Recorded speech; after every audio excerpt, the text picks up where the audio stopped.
Hey, good afternoon. Welcome to the Rabell Realty Group podcast. Excited to see you here. Do you notice something that's a little different today? Oh, yeah. Rebecca's not here, and Robert Fillyaw of Fillyaw Mortgage Team and AnnieMac is here as my co-guest. Listen, I'm taking over as co-host today because Rebecca's not here. The co-host is in the house. He was supposed to be our guest, but he decided to take over. He knocked her out outside. She's somewhere laying out there. That's how rumors get started. Yeah, so we're here. We're going to have a fun show, interesting show also, talking about the market, loans, and real estate and all the things we absolutely love. But for now, we're going to do the Monday Market Moment.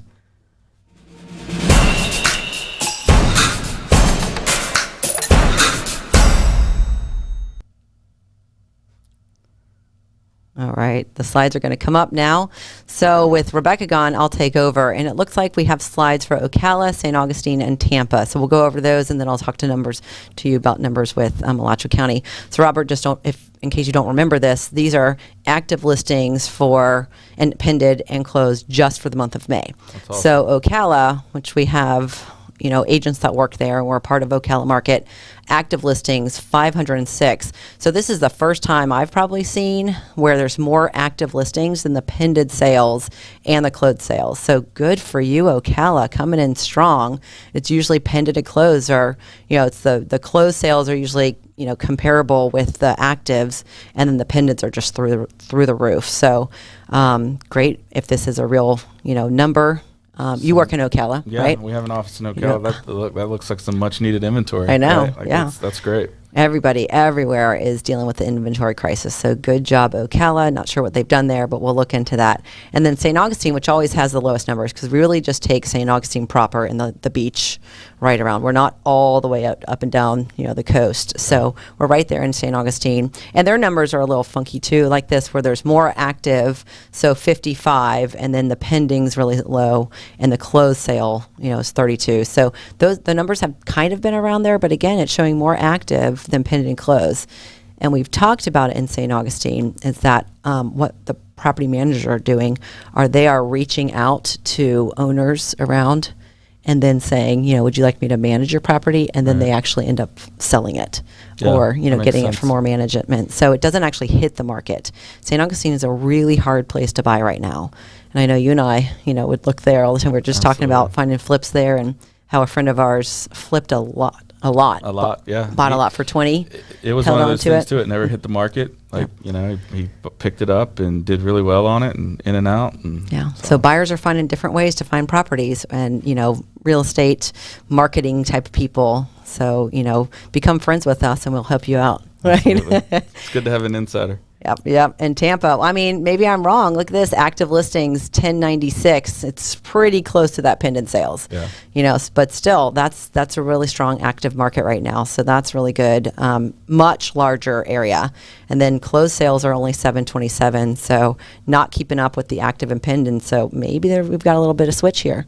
Of course, the rates are still really low. So I wonder if listings, it's the middle of the season. Right. We just went through April, which is usually one of the highest times of the year for sales. June will hit again. So maybe all these sellers are going, you know what? Let me just put whatever I have on the market. Again, we were talking about how, things that we would never expect to go on the market are going on the market now. Yeah. Stuff's hitting the market, and you look at it and you're like, really? So there you go. They're actually able to sell now. I can tell you, in the past year and a half, I've had quite a few listings that I've noticed have come on, whether with me or someone else, have come on and withdrawn or canceled because they couldn't close, because they just couldn't meet that price that they really needed, and now they're sold or selling. Yeah. So that's what we're seeing right here. Very possible. We're just making assumptions. The other thing that would be interesting is the as the vaccine has become more prevalent and administered, and regulations are lifting in regards to COVID. What does that play into people being comfortable listing their homes? And that's true. Putting them out there. Huge point. So there we go. So if you want to list your home, you've got us, Rabell Realty Group. We're in these 4 markets here, and we are listing.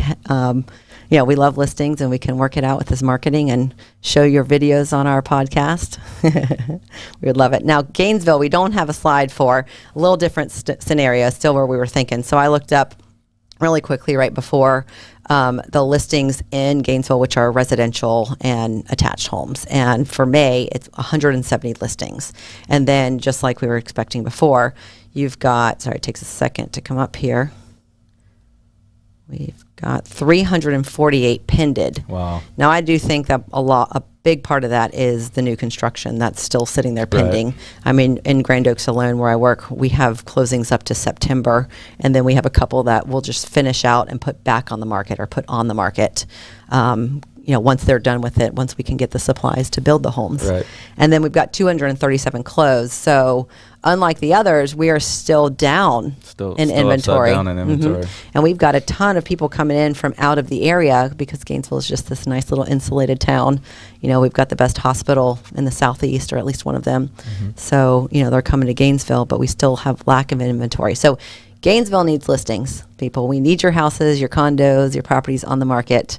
We've got buyers out there, and it shows. Absolutely. So, and values are through the roof, right? Values are through the roof. You'd be amazed Right. at that property you're sitting on, what you can realize and gain with it. Yep. You're finally able to sell and make that profit that you've always wanted. And I know a lot of people are talking to us about, well, there's nothing to buy out there. I've talked to a couple of other top producers and people who do a lot of real estate. What I've found is that we just go ahead and get their house ready, get all the marketing ready, and hold off on putting it on the market. Maybe talk about it, work, let others know, but and keep watch of the market and actually see the prices go up as we hold on to it, and help them find a house.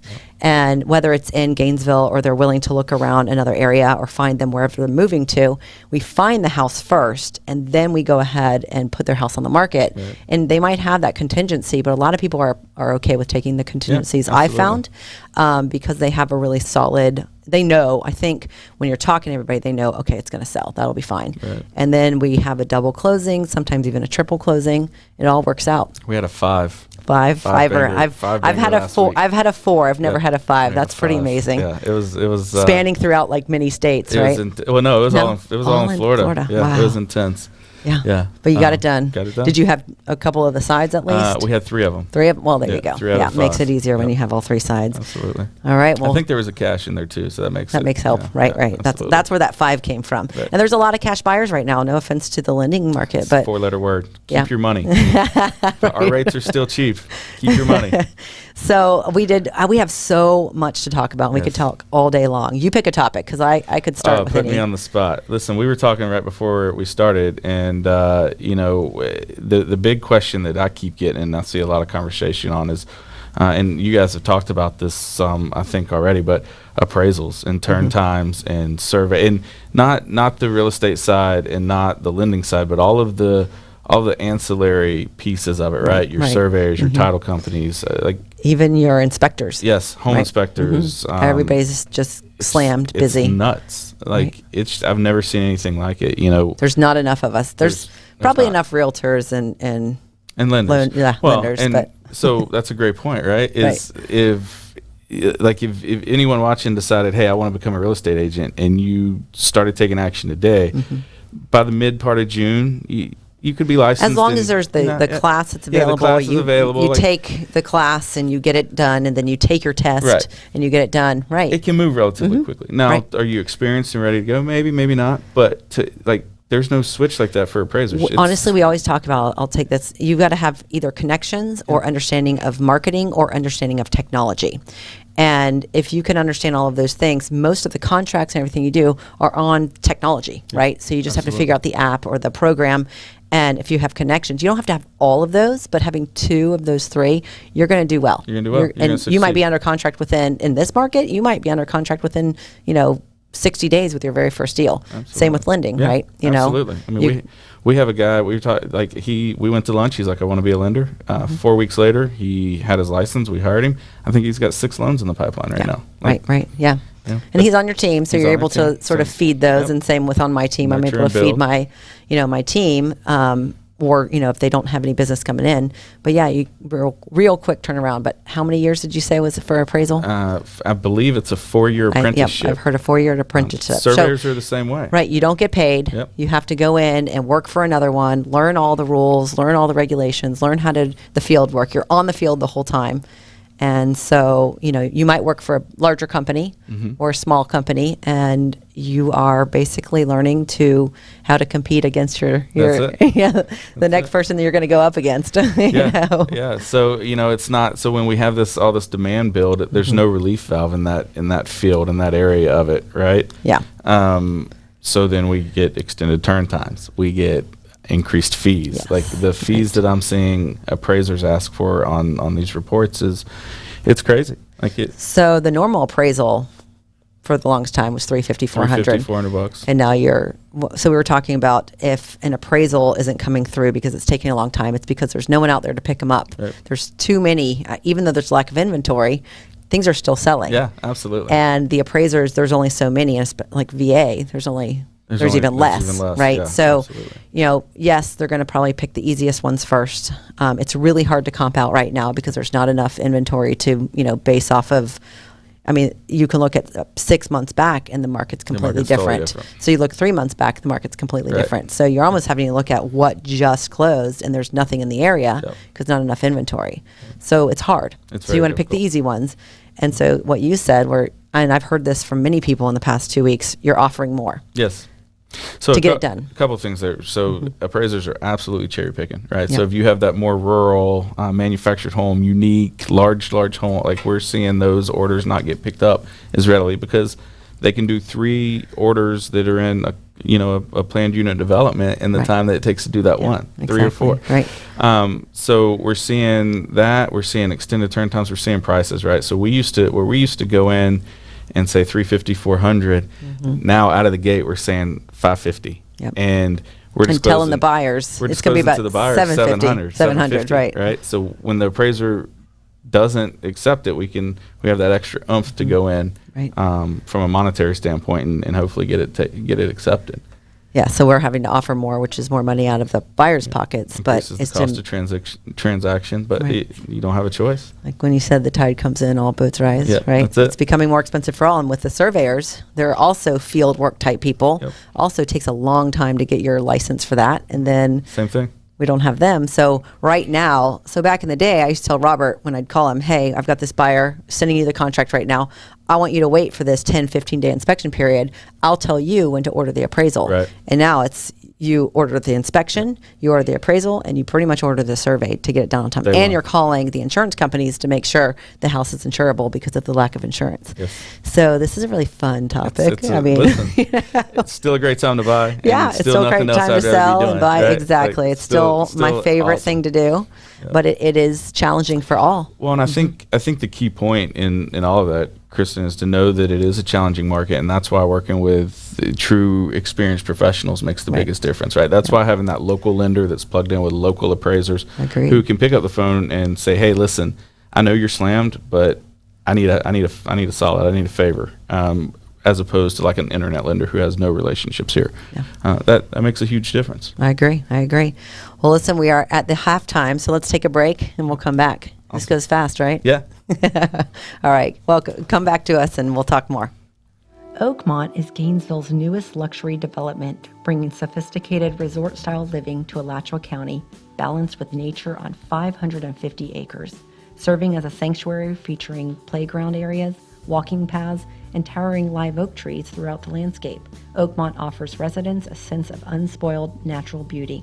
For those who treasure green space and cherish an active lifestyle in the great outdoors, Oakmont offers residents a perfect combination of amenities such as multiple tennis courts, Olympic-sized pool, amphitheater, multi-purpose activity field, and a community center with ample space for hosting large corporate events.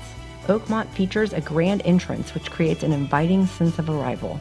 New homes are offered by several of the area's top builders and start in the mid-300,000s. Please visit buysellerbell.com to search for your new home in Oakmont.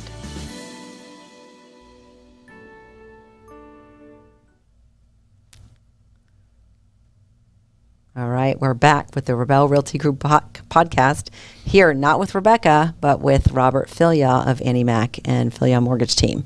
You've got your own team. I'm so sorry, I didn't really introduce you, but you've been on our show before. Well, yeah, I've been on before. So lifelong ACR. Yeah. Long time lender. I was thinking the other day, gosh, I'm coming up on 20 years in the mortgage world. You're an old man. I'm an old man. Yeah, it doesn't seem possible.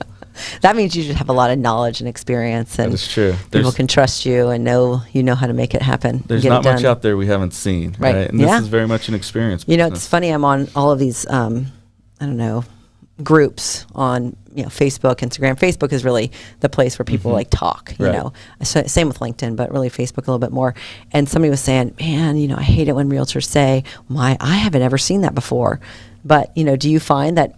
I find that there's things that I haven't seen before right now. Oh yeah, there's still things that I haven't seen. We've seen it all, but there's still things, and I think that's why it's so exciting and interesting in this industry. And you meet a lot of type of people, and you get to know a lot of things. So you're a great investor. You've been investing, but you're not seeing much on the market right now that you want to invest in. There's nothing. I mean, I thought I had a line on a duplex for a rental, and then like we were talking about, just stuff hitting the market that wouldn't normally hit the market. The more I looked at it, and I was like, no, I'm good. But we've got some investor friends, and they're just flipping away. So it's just really how you look at it. Yeah. Of course, we have other jobs and other lives. Yeah. I mean, when you're a full-time flipper, you can find anything. You can find anything, and you have to, right? So I have the I guess ability. Maybe that's not the best word, to be a little bit more selective. Right. Yeah. Right? Yeah. So, yeah.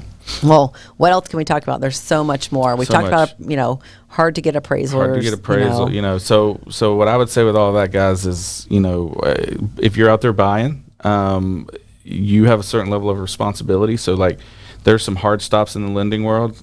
There's a thing called an intent to proceed that most lenders require before they can order that appraisal. It's part of your disclosures. Sign it, right? Get that done. Don't wait on it, right? There you go. Every day counts when you're under that contract. Time is of the essence. It does say that in the contract. Yeah, so get that done. Another question we get, and I think this is in any market all the time, is in regards to rates. Right. Yeah. What are interest rates? So we thought the rates were going to raise. And they did. I mean, right, but not for much, and not for long. Yeah, not for much, not for long. They've settled in. But we're still in the threes. We're in the threes. We're in the low threes. Wow. Really strong. Wild. There are deals we're seeing in the high twos still. And strong buyers, right? Strong buyers. Yep. Everything that I'm seeing is we're settled in for the rest of 2021. This is where rates. So again, great time to get your house on the market, get it sold, so you can buy and get rates in the high twos if you're a great borrower, or threes. So that's really good for new construction. I got nervous a little bit, because you're waiting 6 to 8 months to close.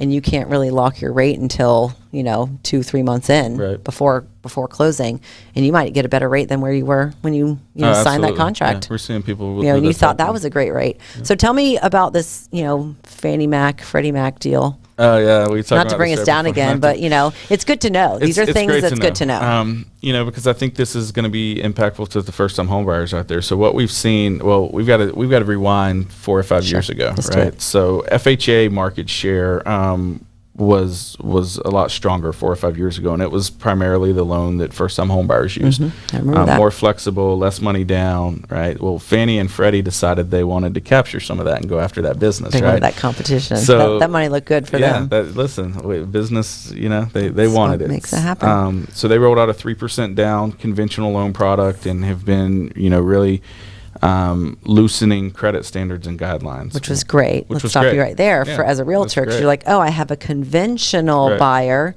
It didn't look, like a lesser buyer, even though they're not necessarily. As an FHA, they have a conventional loan. It should be easier because everybody has in this brain that FHA and VA are so hard. Right, perceptions. Perceptions, and so reality. Here you are presenting a conventional, even though it's just 3% down. So it just made your offers look better. 100%. Yeah. 100%.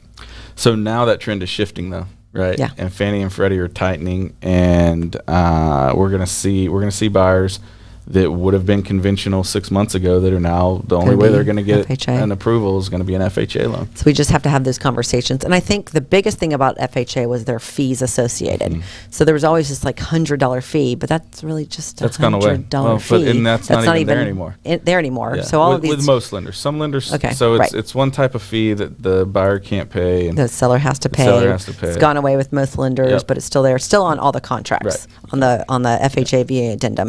And then the other one is the perception that, and I think I have to blame you lenders a little bit about this. always Go our ahead fault. and have the sellers pay your closing costs. Well, sellers have closing costs, Right. buyers have closing costs. So there became this trend of the sellers paying the buyers' closing costs. Right now, you're not going to see that at all. doesn't happen. So I think if it comes back like this now, which it's happening right now or by the end of the No, year. it's already happened. Yeah. So you're going to see FHA buyers. And then she wants Right. HELOC loans. Yeah, we'll get. If we have time, we'll get into that because that was a conversation between he and I. But you'll have these FHA buyers. But if you take away the perception that the seller has to pay fees or closing costs, Yep. then they're perfectly fine buyers. They just maybe not have a lot of money in their pocket, Right. and they've got a great job. They have a little bit lower credit because maybe they're newer. A lot of time, newer at the credit, but the FHA loan from an underwriting standpoint is much more Easy, sleazy, flexible and right. easier than a conventional loan. Like, Yeah. it's funny. I've got my head underwriter who has been in the business for 30 plus years. We've worked together for 10.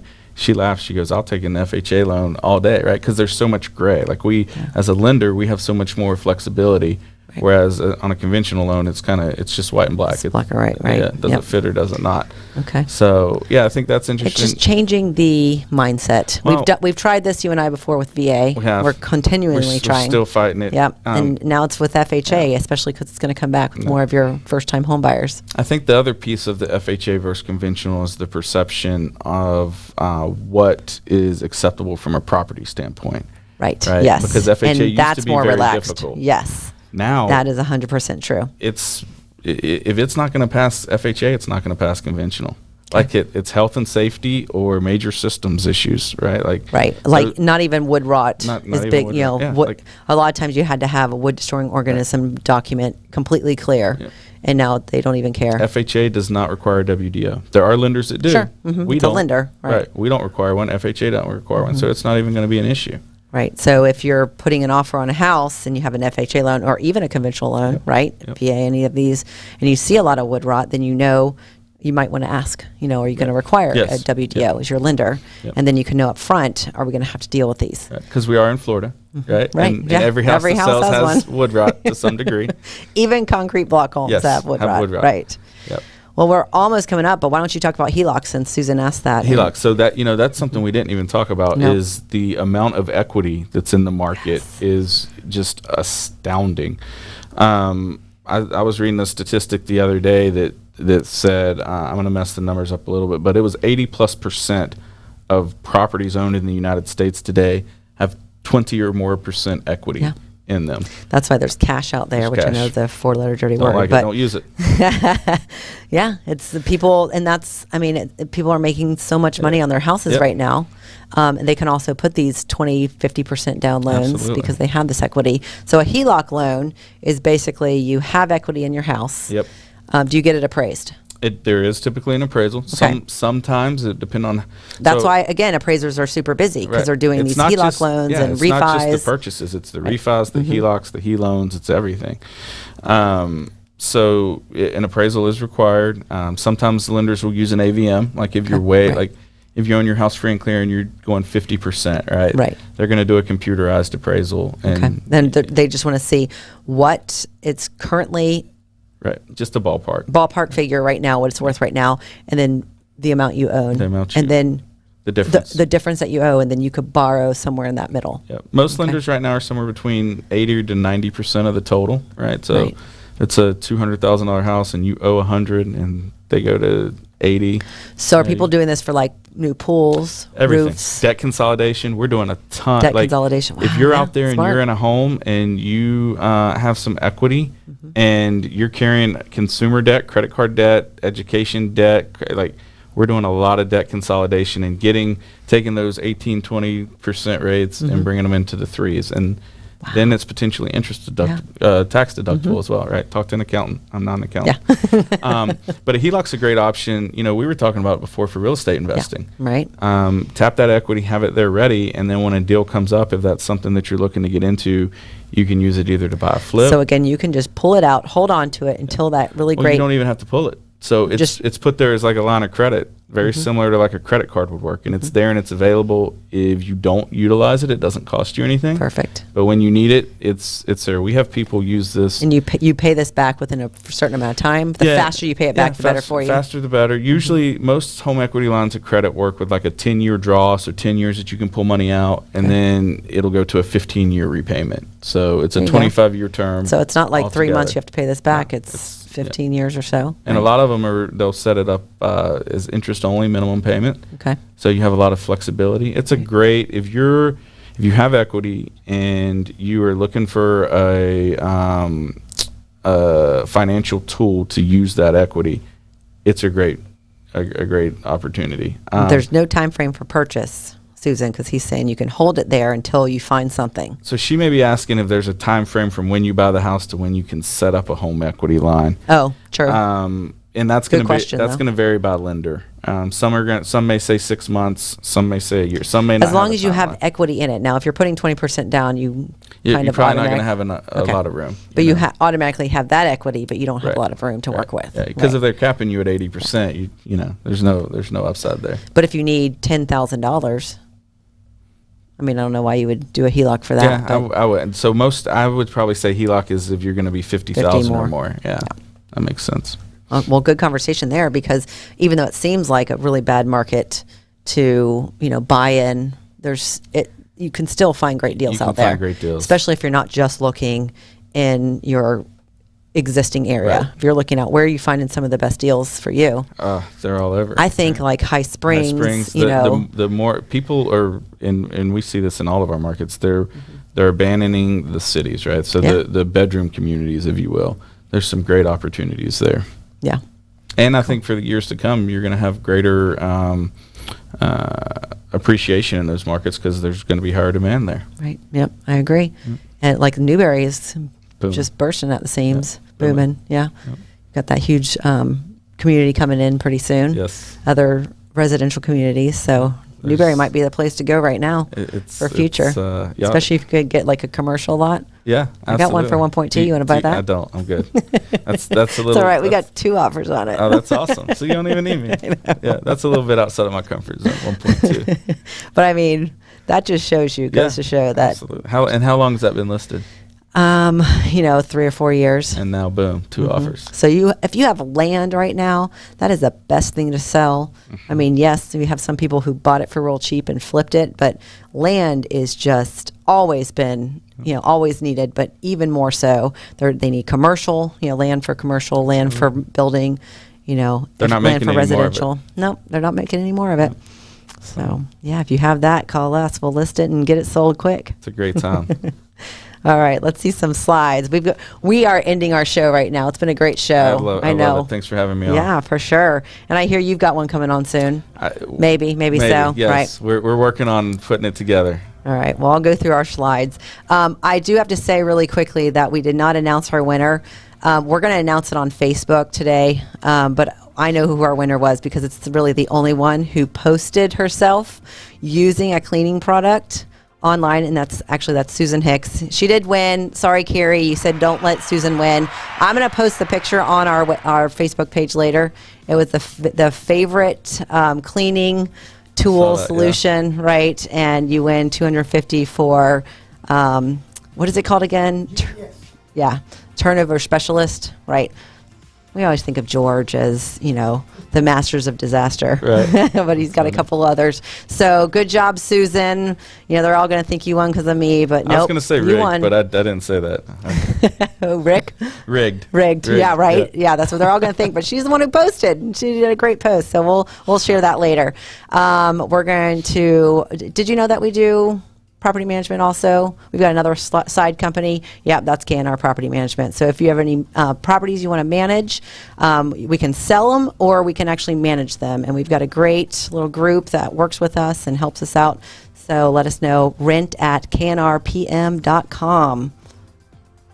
And then also, if you're looking to get into real estate or join a team or change from the current company you're at, or moving from any of these anywhere and moving to Ocala or St. Augustine or Gainesville or Tampa, call us. We have offices there. We have teams there that can help you. And join our team. Join at buysellrebell.com. And then if you want to get social with us, we got Facebook, Instagram. We are even on TikTok and YouTube and LinkedIn. We just have to get that slide. So like us, subscribe, watch our podcast there, watch our other videos. Join us there on YouTube. And then we have a blog. Anything we talk about, we write about it also and put it up on our blog. So buysellrebell.com/blog. And we always thank the Fiesta Media for putting on such a great podcast. We love these live weekly podcasts. If you're interested to come on and talk about something really great regarding anything local with Rabell Realty Group, contact us, but also if you want to get on your own podcast, contact Fiesta Media at 352-327-5089. And again, thank you, Robert Fillyaw, for being on here. Thanks for always fun, having me on. always great. Great time. Yep. We'll see you next week. All right. Bye, guys. Bye.